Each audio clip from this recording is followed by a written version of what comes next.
جو اللہ والا ہوتا ہے۔ یقینی طور پر اولیاء اللہ کی محفل میں ہم شریک ہیں، اور میں نے قرآن مجید برہان رشید سورۃ النساء سے آیت مبارکہ تلاوت کی ہے، جس میں اللہ تبارک و تعالیٰ جل وعلا ارشاد فرماتا ہے کہ اے ایمان والو، اگر اپنی جانوں پر ظلم کر بیٹھے ہو، اپنے آپ کو ہلاکت میں ڈال لیا، اپنے آپ کو برباد کر لیا، اور انسان برباد کب ہوتا ہے، جانوں پر ظلم کب کر بیٹھتا ہے، جب وہ کسی اللہ والے سے دشمنی مول لے لیتا ہے۔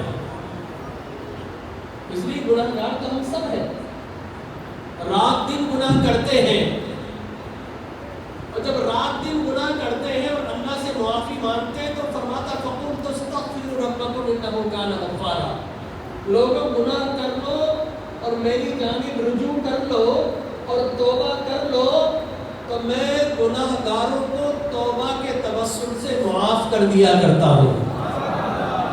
تو اللہ بڑا رحیم ہے، بڑا کریم ہے، شان ستاری و غفاری کا صدقہ وہ معاف کرنے والے کو معاف کر دیتا ہے۔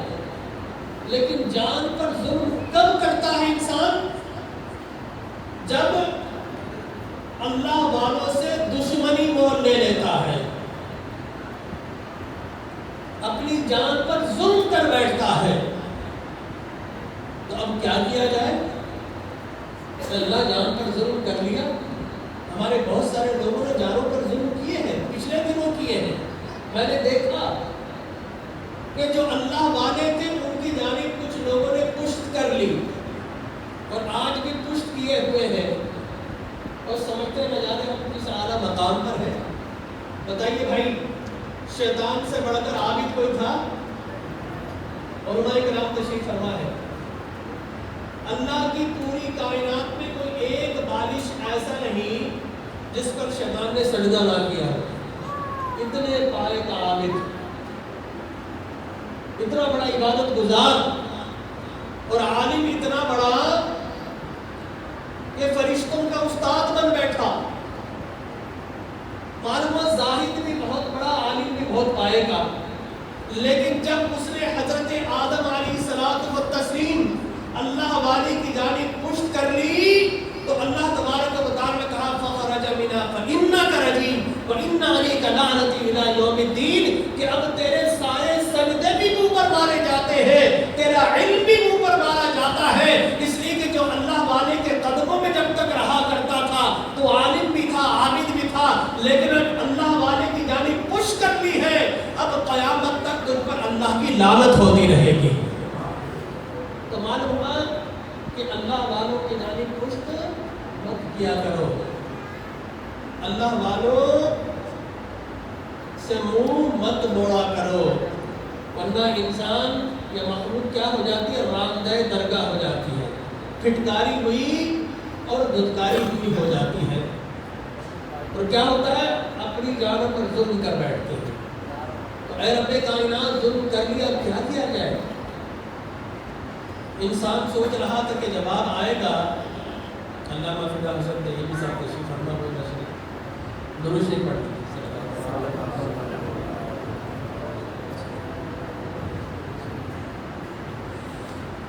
میری جانب آپ متوجہ ہے نا، میں قرآن کی تشریح کر رہا ہوں کہ اے لوگوں، اگر اپنی جان پر ظلم کر لیا تو اب کیا کریں؟ بندہ سوچ رہا تھا کہ جواب آئے گا، مسجد میں چلے جاؤ، مصلی بچھا لو، اس سے استغفار کر لو، میں معاف کر دوں گا، یا پھر شہر کی جامع مسجد میں چلے جاؤ، یا اگر توفیق ہو تو کعبۃ اللہ میں چلے جاؤ اور وہاں جا کر معافی مانگو۔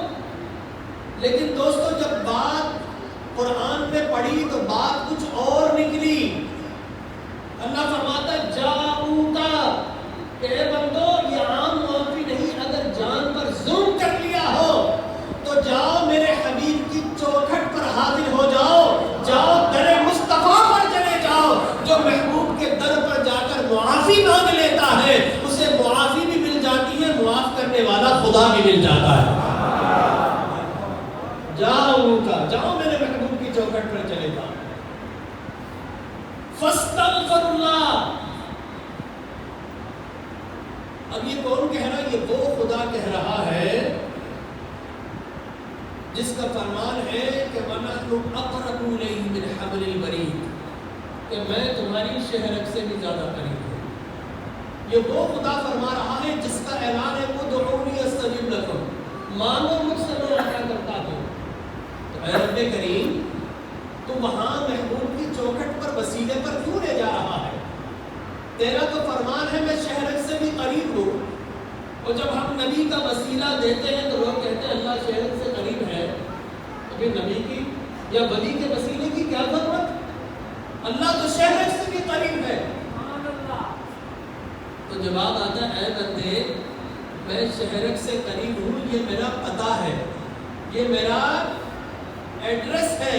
میرا کیا ہے؟ اب جواب آتا ہے بندے، کیا یہ ایڈریس تجھے میں نے براہ راست بتایا ہے؟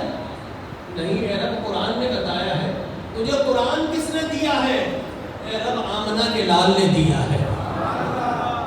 بتا میرا ایڈریس جس کے پتے سے، یہ کیا ہے؟ اللہ کا ایڈریس ہے. وَنَحْنُ أَقْرَبُ إِلَيْهِ مِنْ حَبْلِ الْوَرِيدِ. یہ لوگوں کیا ہے؟ اللہ کا ایڈریس ہے کہ وہ اپنے قبضے کے ساتھ، اپنے تصرف کے ساتھ. اس کا مطلب یہ نہیں کہ اللہ یہاں پر رہتا ہے. بھائی کعبۃ اللہ کا مطلب کیا ہے؟ اللہ کا. بیت اللہ کا مطلب کیا؟ اللہ کا گھر. لیکن کیا معاذ اللہ ہمارا یہ کنسپٹ ہے کہ اللہ اس میں رہتا ہے؟ نہیں صاحب. اگر کسی نے یہ عقیدہ رکھ لیا تو یہ شرک. اس لیے کہ لوگوں، اگر کسی مخصوص باؤنڈری کے اندر کوئی سما جائے تو وہ خدا کیسا؟ اگر اللہ کعبۃ اللہ میں آ کر رہے تو یہ کہ اللہ کا گھر اس معنی میں کہ وہ رہتا ہے، تو یاد رکھیں یہ شرک ہوگا. یہ اللہ کی شان کے لائق نہیں. ہمارا رب وہ ہے جو نہ زمان میں ہے نہ مکان میں ہے. وہ جو محدود ہو جائے وہ خدا نہیں، وہ جو نامحدود ہوتا ہے وہ ہمارا خدا ہوتا ہے. تو وہ اللہ کا علامتی گھر ہے. کیا ہے؟ علامتی گھر. اس پر انوار و تجلیات کو ڈالتا ہے. اس کا یہ کرم ہے کہ اس گھر کو اپنی ذات سے نسبت دے دی. اس نسبت کی وجہ سے دنیا کے سارے گھر ہیج ہو گئے اور بیت اللہ سب سے معزز اور مکرم ہو گیا. تو میں نے کہا کہ اے کعبہ، تجھے اللہ کے گھر ہونے کی نسبت سے یہ تعظیم ملی ہے، اور میرے نبی کو اللہ کے حبیب ہونے کی وجہ سے تجھ سے بھی بڑھ کر تعظیم ملی ہے.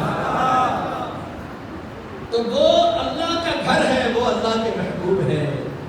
لیکن اب گھر اور محبوب میں بڑا فرق ہوتا ہے. تو میں عرض کر رہا تھا کہ یہ اللہ کا ایڈریس، اللہ کس طرح اس پر ہے؟ اپنے قبضے کے ساتھ، اپنی قدرت کے ساتھ، اپنے تصرفات کے ساتھ. اس کا مطلب یہ نہیں کہ معاذ اللہ اللہ تبارک و تعالیٰ ہر کسی کے پاس یہاں پر ذاتاً موجود ہے. نہیں، اللہ اپنے قبضے کے ساتھ ہے، اللہ اپنے تصرف کے ساتھ ہے، اللہ اپنے علم کے ساتھ ہے، اللہ اپنی بصیرت کے ساتھ ہے، اللہ اپنی بصارت کے ساتھ ہے، اپنی وحید و توحید کے ساتھ ہے، اپنی اقلیت و ابدیت کے ساتھ ہے. اللہ تبارک و تعالیٰ ہر شہرک سے قریب ہے تو اپنی قدرت اور اپنی ندرت کے ساتھ قریب ہے. یہ معنی ہے. اچھا پھر آپ یہ بتائیے کہ جو ایڈریس ہو، آپ کو معلوم ہو، تو کیا آپ ملاقات کر سکتے ہیں؟ بتائیے بھائی میرا ایڈریس سب کو معلوم ہے، لیکن اگر آپ میں سے کوئی چاہے مجھ سے ملے تو پہلے ملک نذیر صاحب کے پاس آئے گا کہ ملک صاحب چلیے ڈاکٹر صاحب سے جا کر ملاقات کروا دیجیے. ایسا ہی نا؟ ہمارا چیف منسٹر ہاؤس سب کو پتا، وزیر اعلیٰ ہاؤس، ہم میں سے کوئی جا سکتا ہے، ملاقات کر سکتا ہے؟ نہیں. اس کو ڈھونڈیں گے جو وزیر اعلیٰ ہاؤس میں آتا جاتا ہے. پرائم منسٹر ہاؤس کا سب کو پتا ہے اسلام آباد میں، پریزیڈنٹ ہاؤس اسلام آباد میں، لیکن ملنا چاہے تو کیا ملاقات ہو سکتی ہے؟ نہیں ہو سکتی. ہمیں اس شخص کو ڈھونڈنا ہوگا جو پریزیڈنٹ ہاؤس میں آتا جاتا ہے، جو پرائم منسٹر ہاؤس میں آتا جاتا ہے. پتہ سب کو معلوم ہے، لیکن ملاقات تب ہوتی ہے جب آنے بجانے والے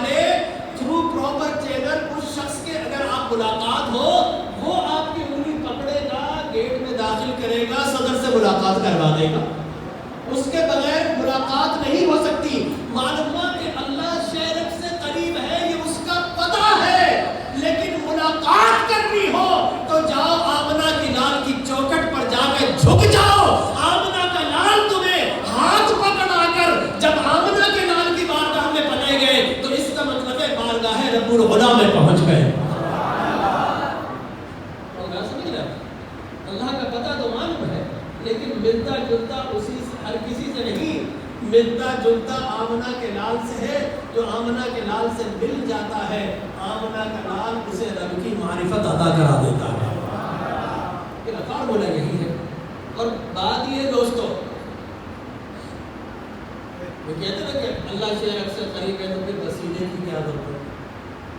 تو اتنا قریب ہے، قریب نہیں اقرب ہے، قریب سے بھی اقرب، تو پھر کسی کی کیا ضرورت؟ اچھا صاحب فارمولہ پتہ کیا ہے؟ جو جتنا قریب ہو دراصل وہ اتنا ہی دور ہوتا ہے. جو قریب ہو تو ہمیں نظر نہیں آتا. مثال کے آپ کی آنکھ کیا کرتی ہے؟ دکھاتی ہے نا. کیا کرتی ہے آنکھ؟ بتاؤ نا یار، جواب دو اتنا آسان سا. آنکھ سے دیکھتے ہیں دکھاتی ہے، لیکن یہ بتائیے آپ کی آنکھ آپ کی شیرک دکھا رہی ہے؟ بتائیے. آپ کی آنکھ آپ کا ناک دکھا رہی ہے؟ حالانکہ دکھانا چاہیے، آنکھ سے ناک بہت قریب ہے، دکھانا چاہیے نا. اگر آنکھ میں کنکر پڑ جائے تو کیا آنکھ وہ کنکر دکھاتی ہے؟ اگر آپ دیکھنا چاہیں اپنے رخسار، آپ کے رخسار دیکھ لوں گا، لیکن میرے رخسار آنکھ سے قریب ہے، ہونا تو یہ چاہیے قریب کی چیز دکھائے، لیکن آنکھ قریب کے منظر کو نہیں دکھاتی، آنکھ دور والے کو دکھاتی ہے. قاری صاحب کا چہرہ حسن و جمال مجھے دکھا رہی ہے، اگر میں اپنا چہرہ دکھانا چاہوں، دیکھنا چاہوں تو میری آنکھ نہیں دکھاتی. میں نے کہا آنکھ کب دکھاتی ہے؟ کہا آئینے کے سامنے کھڑا ہو جا سب کچھ دکھا دیتی ہوں. بغیر آئینے کی آنکھ نہیں دکھاتی. تو میں نے کہا کہ شیرک سے قریب رب کو دکھائے گی؟ کہا نہیں دکھاتی. میں نے کہا کس طرح دکھاتی ہے؟ کہا کہ آئینہ سامنے رکھ لے. میں نے کہا کون سا آئینہ؟ کہا جمال مصطفیٰ کا آئینہ سامنے رکھ لے. اگر چہرہ مصطفیٰ کا ہوتا ہے جلوے خدا کے چمک رہے ہوتے ہیں.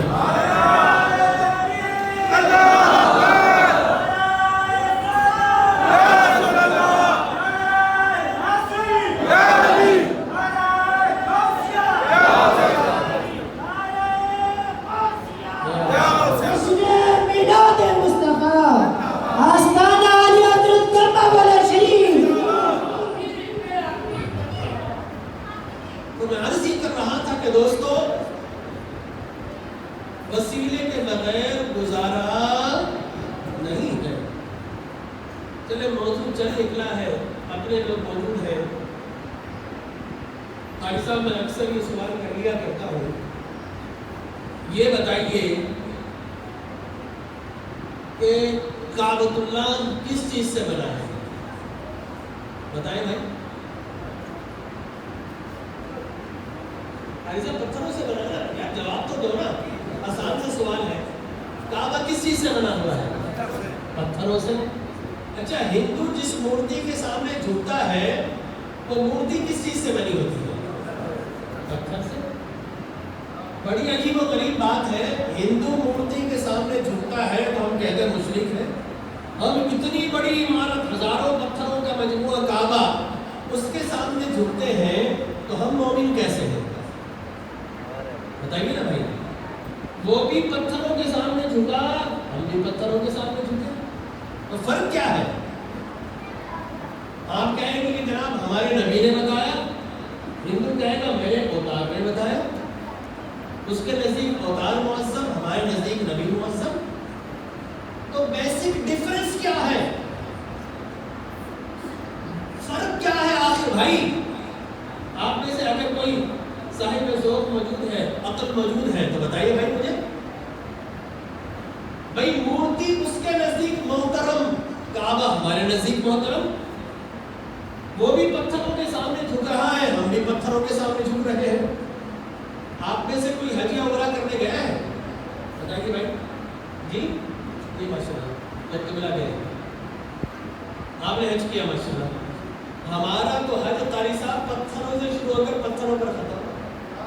بڑی عجیب و غریب بات ہے. ہم کہتے ہیں پتھر شکن، میں کہتا ہوں مسلمان سے زیادہ پتھر پرست کوئی ہے ہی نہیں.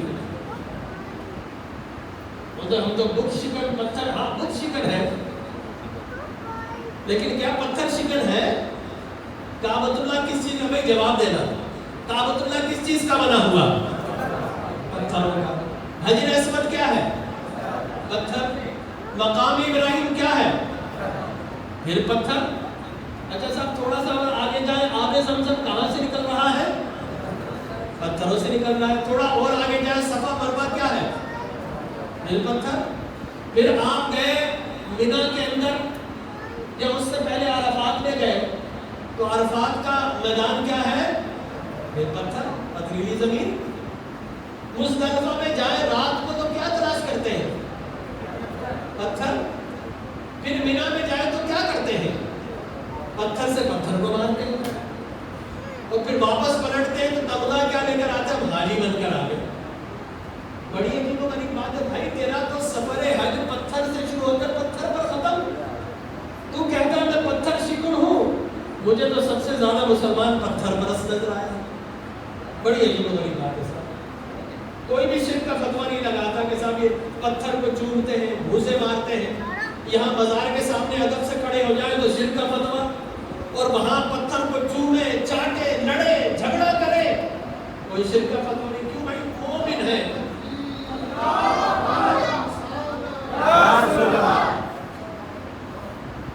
بڑے عجیب و غریب کنسپٹ ہے لوگوں کے. بھائی اگر ہم کعبۃ اللہ پتھر کی عمارت اس کو چومے چاٹے کوئی اعتراض نہیں ہوتا، لیکن بارگاہ مصطفیٰ میں ادب سے کھڑے ہو جائیں تو شرطہ کیا بولتا؟ حاجی استقبال فی القبلہ هذا كله فی شرک، کہ حاجی شرک ہو گیا قبلے کی جانب منہ کر.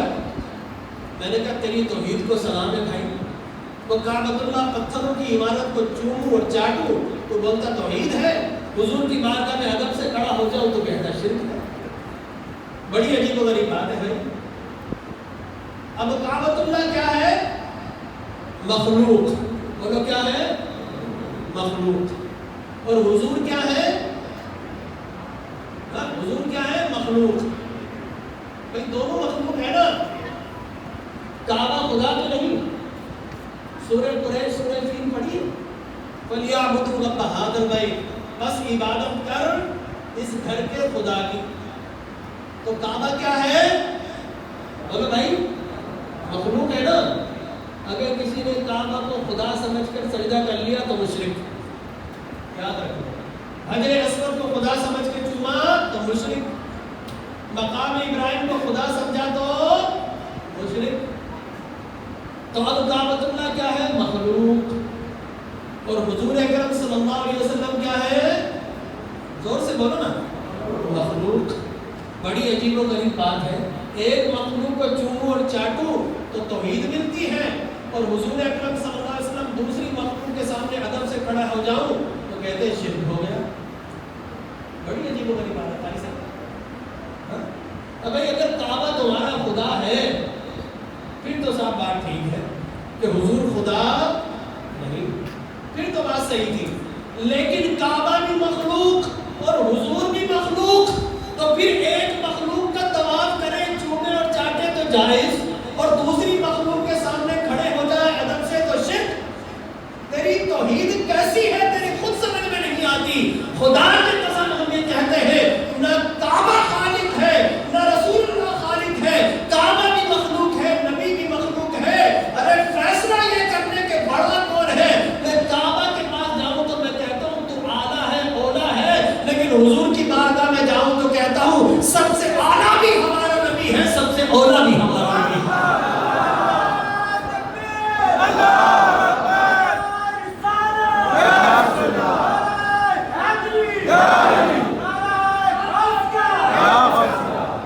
ارے جب ادنا کو چومنے سے شرک نہیں ہوتا تو اعلیٰ کو اعلیٰ کی بارگاہ میں چومنے سے کس طرح شرک ہو سکتا ہے؟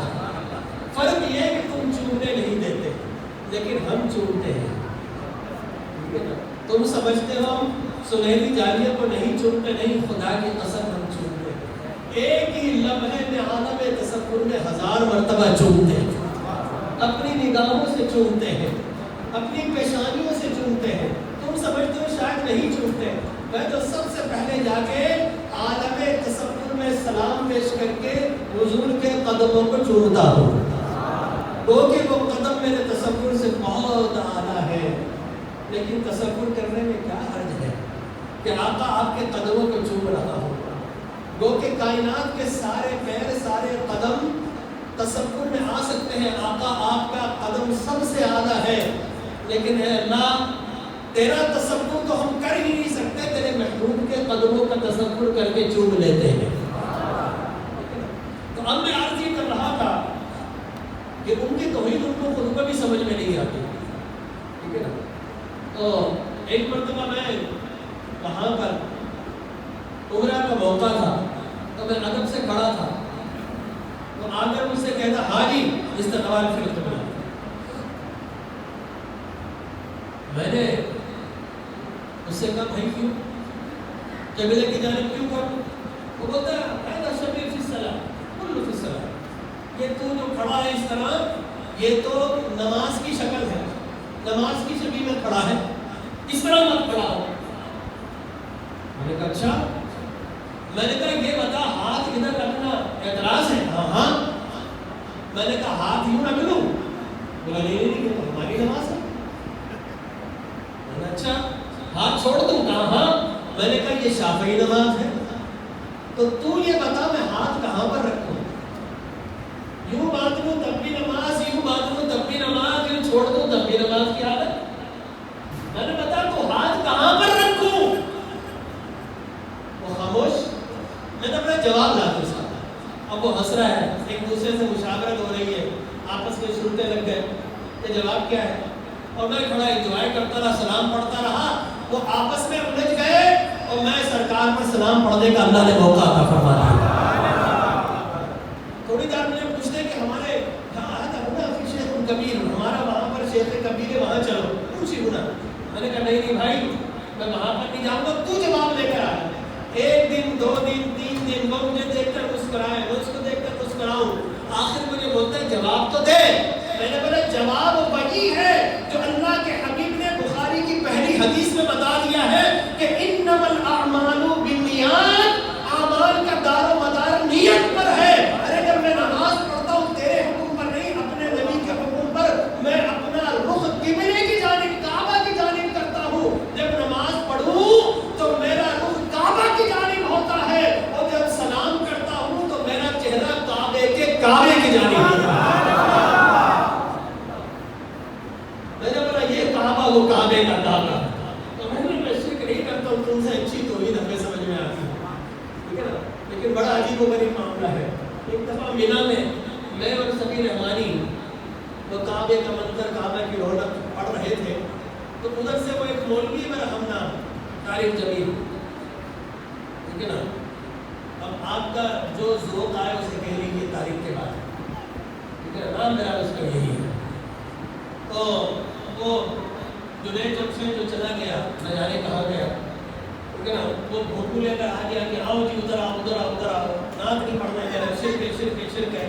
یہ کیا کعبہ کعبہ کعبہ کا کعبہ پڑھ رہا تھا. حاجی آؤ شہنشاہ کا روزہ دیکھو، کعبہ تو دیکھ چکے، کعبے کا کعبہ دیکھو. شرک ہو رہا ہے. میں نے روک لیا، میں نے سنے گا تو شرک ہو رہا ہے، حضور کعبے کا کعبہ ہے. میں نے کہا یہ بتا جو کعبہ کو حالت ایمان میں دیکھے طواف کرے تو کیا کہلاتا ہے؟ کہا حاجی. میں نے کہا یہ کعبہ حضور کعبے کا کعبہ کہا نہیں. میں نے بولا ہے. میں نے ابھی تجھ سے جواب لے لیتا ہوں. بتا جو ایمان کی حالت میں کعبہ کو دیکھے وہ کیا کہلاتا ہے؟ حاجی. اور جو ایمان کی حالت میں جس نے رخ مصطفیٰ کو دیکھا، جس نے کعبہ کو دیکھا وہ حاجی بن گیا، جس نے رخ مصطفیٰ کو دیکھا وہ صحابی بن گیا. میں نے کہا بتا حاجی بڑا یا صحابی بڑا؟ کہا صحابی بڑا. میں نے کیوں؟ اس لیے کہ جس نے چھوٹے کو دیکھا وہ حاجی بن گیا، اور جس نے سب بڑوں کے بڑے کو دیکھا وہ صحابی بن گیا. یہ کعبہ وہ کعبے کا کعبہ. اب میں پھر اسی سوال کی طرف آتا ہوں. بتائیے کعبہ کس چیز کا بنا ہوا؟ پتھروں کا بنا ہوا. ہندو جس مورتی کے سامنے جھکتا ہے وہ کس چیز کا بنا ہوا؟